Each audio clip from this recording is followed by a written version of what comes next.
Selamat datang kembali di Catatan Astral.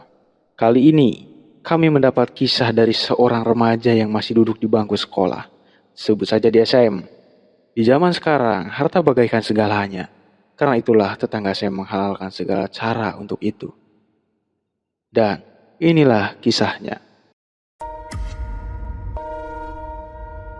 Banyak kejadian di sekitar kita. Di antara kita, banyak yang melihat mereka. Walau sepintas, itu terlihat jelas.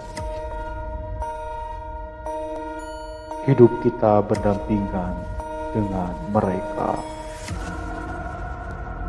Hanya alam yang membedakannya.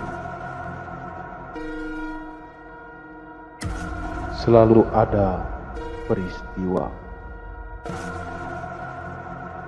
maka akan aku kisahkan semuanya.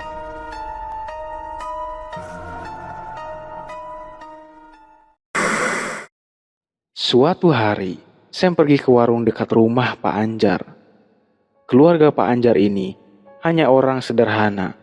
Setiap hari, ia hanya mencari rumput untuk kambingnya, dan istri beserta anaknya setiap hari hanya mengurus sawah miliknya.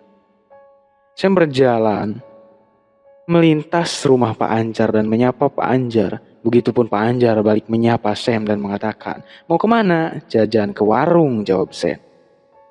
Entah kenapa, Sam seperti melihat seperti ada makhluk aneh yang dituntun oleh Pak Anjar. Tapi Sam tidak memperdulikannya waktu itu.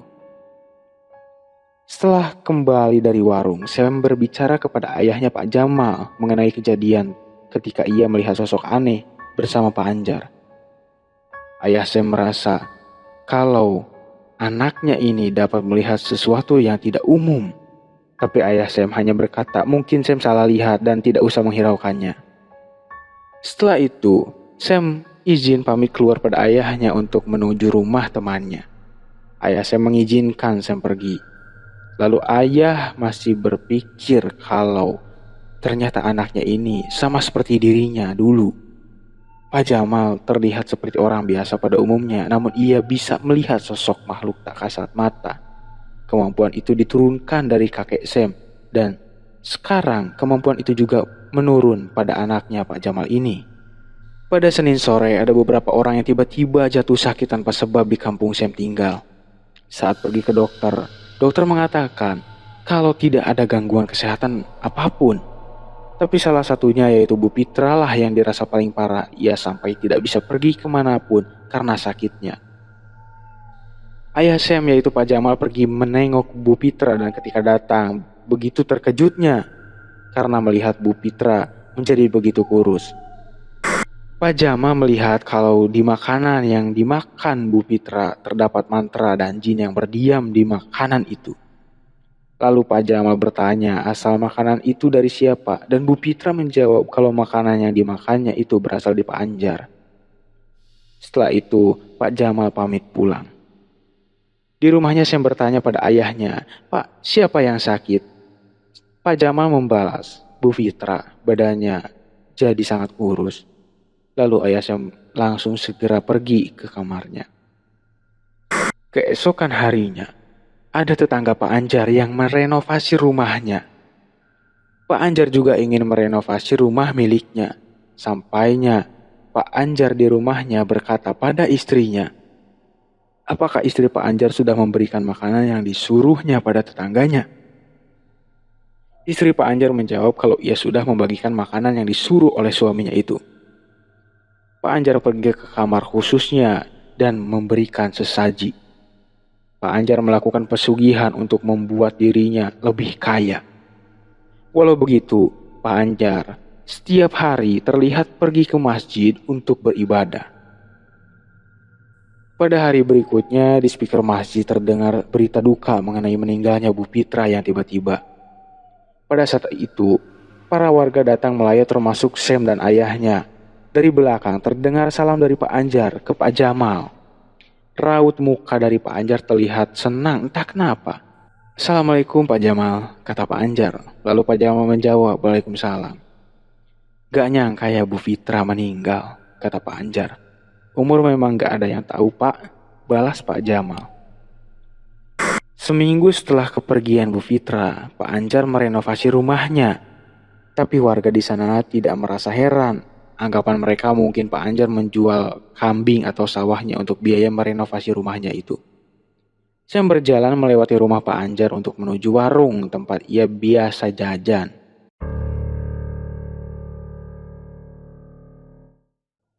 Namun Pak Anjar menghentikan Sam dan memberikan Sam uang.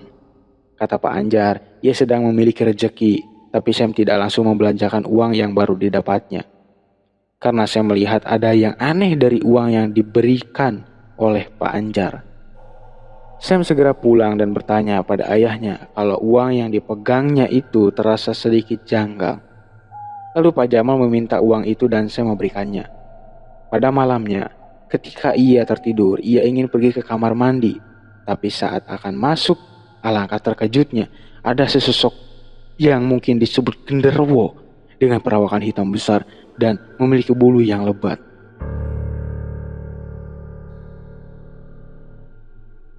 Pak Jamal terkejut dengan sedikit berkeringat dingin. Makhluk itu berkata, jangan pernah macam-macam dan jangan mencampuri urusan yang bukan urusannya. Lalu makhluk itu menghilang tanpa jejak.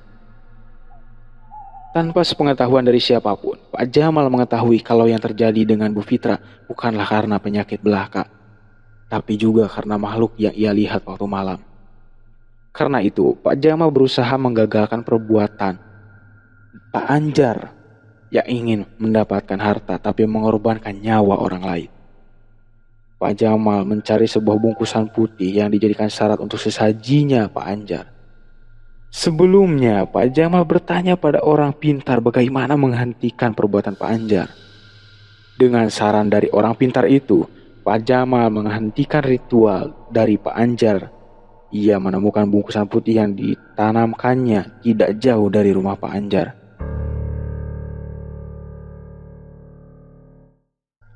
Mengetahui kalau ritual yang dijalankan gagal, Pak Anjar marah bukan main. Ia berpikir, ia sudah merugi karena belum mendapatkan hasil dari apa yang dilakukannya. Pak Anjar sudah membayar mahal untuk membeli makhluk itu dari dukun sakti yang ia temui. Karena itu, Pak Anjar pun kembali ke tempat dukun sakti yang pernah ia temui. Ia meminta makhluk yang lebih kuat dari sebelumnya dan untuk menghabisi nyawa Pak Jamal yang ikut campur urusannya. Di malam berikutnya, Pak Jamal mengobrol seperti biasanya dengan temannya di pekarangan rumah. Tapi entah kenapa, Pak Jamal merasa perutnya sedikit sakit. Ia langsung pamit pada temannya untuk beristirahat karena merasakan sakit pada perutnya. Ia terbaring di kasur di depan TV. Waktu itu Sam baru selesai makan, tapi Pak Jamal bertanya pada Sam apa ia mau tidur di depan TV. Sam, mau tidur di sini? Kalau mau Bapak nanti pindah ke kamar, tanya Pak Jamal. Saya membalas, enggak Pak, saya mau langsung ke kamar aja. Lalu di keesokan paginya, ketika Sam akan pergi ke sekolah, ia melihat bapaknya yang belum bangun juga. Sam punya niatan jahil untuk memasukkan garam ke mulut bapaknya. Tapi anehnya, tidak ada reaksi apapun dan Sam pergi memanggil ibunya. Ibu Sam juga merasa heran dengan keadaan Pak Jamal. Sam mulai panik dengan keadaan bapaknya. Lalu Sam pergi dengan keadaan menangis ke rumah pamannya yang kebetulan berseberangan dengan rumahnya.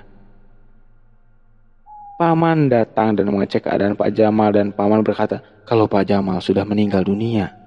Sam dan ibunya menangis bukan main karena itu. Hari itu adalah hari paling kelam yang dialami Sam selama hidupnya. Sam tidak menyangka kalau kata yang terucap dari semalam adalah kata terakhir yang ia dengar. Di hari itu pun Pak Jamal dimakamkan dengan segera mungkin. Setelah selesai dari pemakaman, Pak Anjar mengucap rasa bela sungkawa pada Sam. Sabar ya, bapakmu pasti diterima di sisi yang kuasa.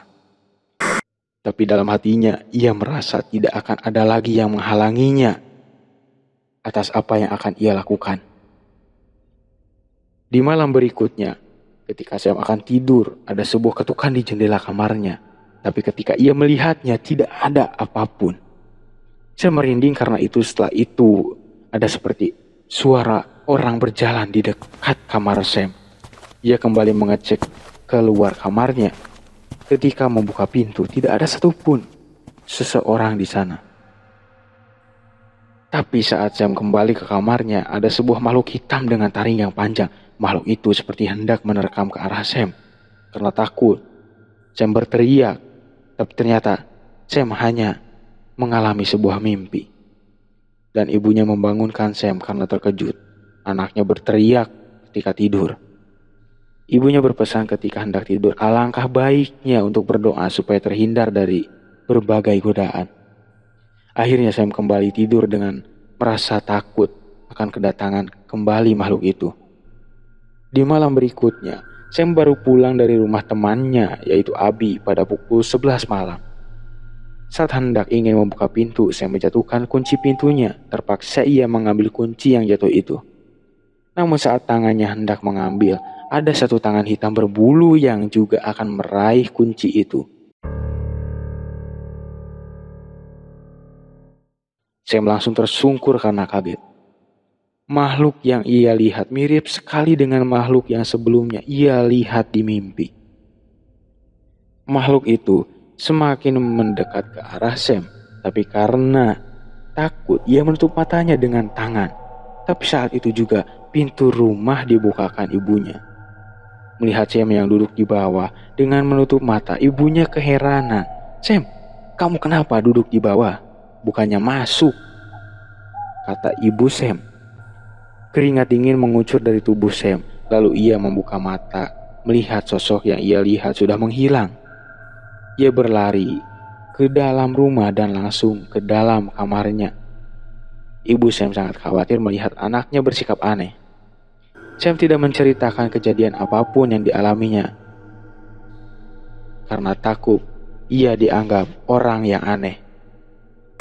Di sekolah, Sam tidak luput dari gangguan makhluk itu. Ketika ia izin ke kamar mandi, selalu ada yang mengetuk-ngetuk pintu kamar mandi itu. Sam mengira kalau itu hanya temannya yang jahil. Tapi saat Sam mengecek keluar, tidak ada siapapun di sana. Hidupnya mulai merasa tidak tenang dengan gangguan yang bertubi-tubi terus datang padanya. Sampai ketika Sam ingin keluar malam untuk bermain dengan temannya, ia mengurungkan niatnya itu dengan alasan makhluk yang selalu mengganggunya akan mengganggunya lagi. Hari demi hari, Sam menjadi sosok yang pemurung dan tidak banyak keluar rumah. Sementara Pak Anjar terus mendapatkan harta dari ritualnya. Dengan hartanya itu, bukan hanya rumah, tapi juga ia bisa membeli sebuah sepeda motor. Kehidupan Pak Anjar berubah 180 derajat dengan bantuan jin yang ia pelihara. Rasa takut Sam semakin menjadi-jadi.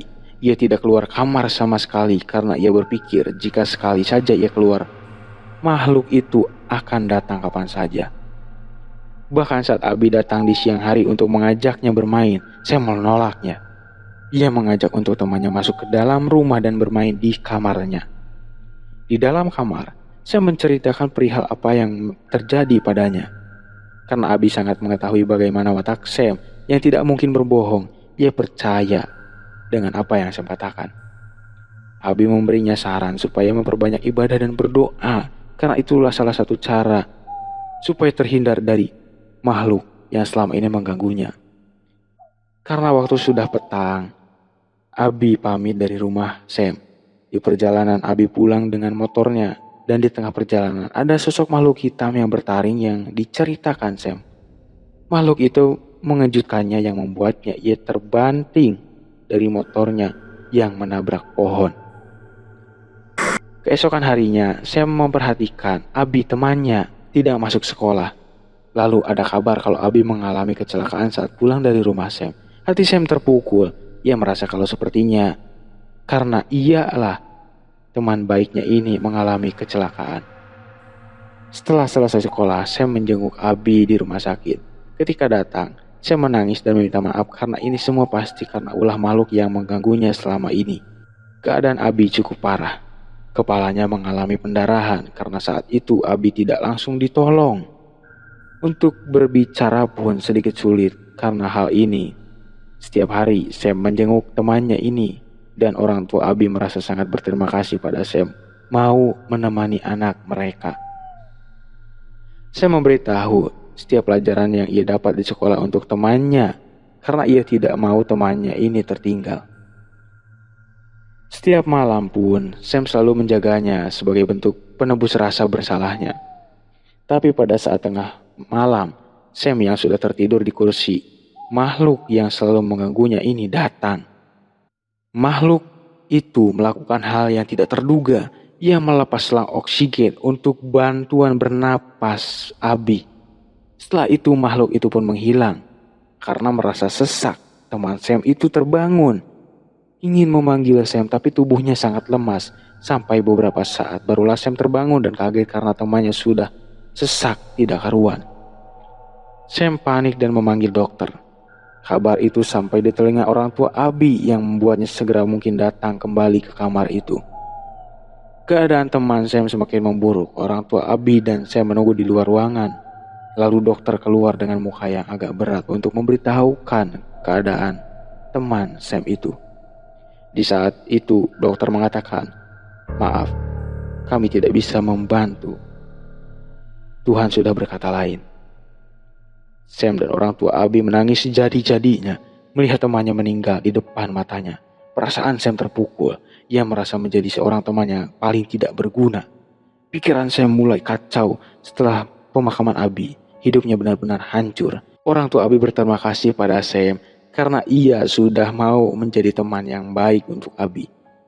Orang tua Abi berkata, Abi juga adalah anak yang tadinya tidak mau untuk keluar rumah dan sangat sulit untuk bersosialisasi. Tapi saat mengenal Sam, Abi menjadi sosok yang lebih ceria. Kata-kata yang keluar dari mulut orang tua Abi semakin membuat Sam merasa sedih karena ia tidak bisa menjaga teman baiknya. Sesampainya di rumah, Sam hanya mempunyai tatapan yang kosong dan tidak jelas. Ia melihat pisau di dekat meja dapur dan berniat mengakhiri hidupnya karena sudah frustasi. Dimulai dari ayah dan temannya yang meninggalkannya satu persatu. Sam berpikiran kalau dirinya hanya sosok yang merugikan orang lain. Saat pisau dipegang dan hendak dihunuskan ke arah perutnya, terdengar suara dari Abi. "Sam, lu mau apa? Emang pas bunuh diri masalah bisa hilang? Itu cuma buat masalah baru." Sam tersadar dan tidak jadi menghunuskan pisau yang berada di tangannya. Ibu Sam yang kebetulan hendak ke dapur melihat tingkah anaknya lalu segera berlari dan membuang pisau yang ada di tangannya sambil mengatakan, "Nah, kalau kamu banyak masalah cerita ke ibu, jangan kayak gini." Kejadian itu membuat ibu berpikir kalau anaknya ini sangat membutuhkan perhatian darinya. Lalu Sam mendapatkan sebuah ide untuk penyelesaian masalahnya. Keesokan harinya, ibu Sam pergi ke rumah Ustadz di kampungnya. Pak Ustadz bertanya alasan kedatangan ke rumahnya. Ibu Sam berkata kalau anaknya selalu bertindak aneh. Ia suka menjerit tanpa alasan. Mendengarnya, Pak Ustadz memberitahu kalau ia akan datang ke rumah Sam saat malam untuk melihat Sam. Saat malam, kira-kira pukul 8, Ustadz datang ke rumah Sam lalu bertanya apakah Sam beberapa hari ini mengalami hal di luar nalar. Sam menjawab dan menceritakan kronologi apa yang selama ini ia alami. Mengetahui apa yang terjadi pada Sam, Pak Ustadz tahu kalau ia tanpa sengaja sudah membuka mata batinnya dan bisa melihat makhluk halus. Pantas, Sam merasa kenapa ia kadang suka melihat makhluk yang tidak biasa di berbagai tempat. Namun, anehnya, hanya makhluk yang baru ia temui kali inilah yang terus mengganggu kehidupannya. Lalu, Pak Ustadz berdoa dan Sam disuruh untuk mengikuti bacaannya. Setelah itu, ketika makhluk itu akan datang, makhluk itu tidak bisa mendekat ke arah Sam. Malah ketika makhluk itu semakin mendekat, ia hampir terbakar. Malam itu Sam merasa sangat tenang sekali. Ia tidak mendapat gangguan apapun. Di satu sisi, makhluk itu kembali pada tuannya, yaitu Pak Anjar. Makhluk itu sudah diperintah untuk mengganggu kehidupan keluarga Pak Jamal. Karena makhluk itu hampir terbakar, makhluk itu berbalik menyerang Pak Anjar yang sedang berada di ruang ritualnya. Makhluk itu mengamuk dan membuat Pak Jamal terjungkal ke arah lilin di meja. Kepala Pak Anjar terus terbentur dan langsung tak sadarkan diri. Lilin-lilin yang berada di atas meja berjatuhan dan membakar ruangan itu. Lama-kelamaan setelah itu, ruangan itu menjadi terbakar. Api menjalar ke ruangan lainnya dan membakar kediaman Pak Anjar.